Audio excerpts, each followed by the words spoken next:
அப்பா நான் தான்ப்பா பேசுறேன். வண்டியை பத்தி ஏதாவது தகவல் தெரிஞ்சுதா? இல்லங்க, யாரு வாங்குனாங்கன்னு விசாரிச்சுட்டு இருக்காங்க. சரிப்பா வைக்கிறேன். ஏதாவது இருந்தா சொல்லு. சரிங்க.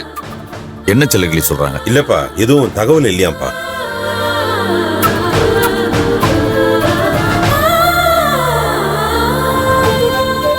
அந்த சாமி துறைக்கு என்ன தைரியம் இருந்தா வீட்டுல செவனேன்னு கிடந்த வண்டியை கொண்டு போய் விற்பான். அவன்லாம் ஒரு மனுஷன். மாம்ஸ், இங்க மட்டும் என்ன வாழ்தான்? உங்களுக்கு பயந்துதானே அண்டா குண்டால அக்கா தூக்கிட்டு வந்து இங்க வச்சிருக்காங்க. சுடரு, தாரத்துக்கு பொருளாதார பிரச்சனை வந்தா புருஷன்கிட்ட புடுங்கிறதும், புருஷனுக்கு பொருளாதார பிரச்சனை வந்தா பொருள்களை விக்கிறது சகஜம். உனக்கு கல்யாணம் ஆகல, அதனால இதுல இருக்கிற விஷயங்கள் உனக்கு புரியாது. அண்ணி விடுங்க அண்ணி, சாதாரண ஒரு வண்டி தானே, இது இல்லைன்னா புதுசா ஒண்ணு வாங்கிக்கலாம். இதுக்கு போய் குழந்தைய தொலைச்ச மாதிரி அழுதுட்டு இருப்பாங்களா? அந்த வண்டி எனக்கு குழந்தைதான்.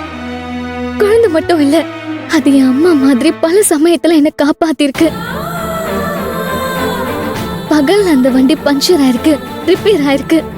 ஆனா அர்த்த ராத்திரியில ஊரு விட்டு ஊரு போய் வியாபாரம் பார்த்துட்டு திரும்புறப்போலாம் ஒரு தடவை கூட வழியில பஞ்சரோ ரிப்பேரோ ஆனதில்ல.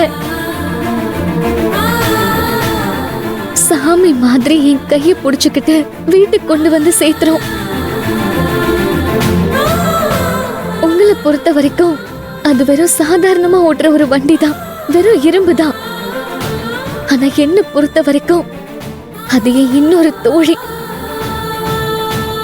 என் மனசுல கிடக்கிற சந்தோஷம், கோவம் எல்லாத்தையுமே என் அம்மாக்கு அப்புறம், என் மீனாக்கு அப்புறம் என் வண்டி கிட்டதான் நான் சொல்லுவேன். என் வண்டி என் உசுருக்கு சமான சுடர்.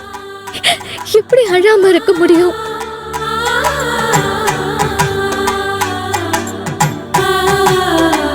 கண்ணே, கவலைப்படாத கண்ணு. நீ உழைச்சி சம்பாரிச்சது உன்னை விட்டு எங்கேயும் போயிடாது.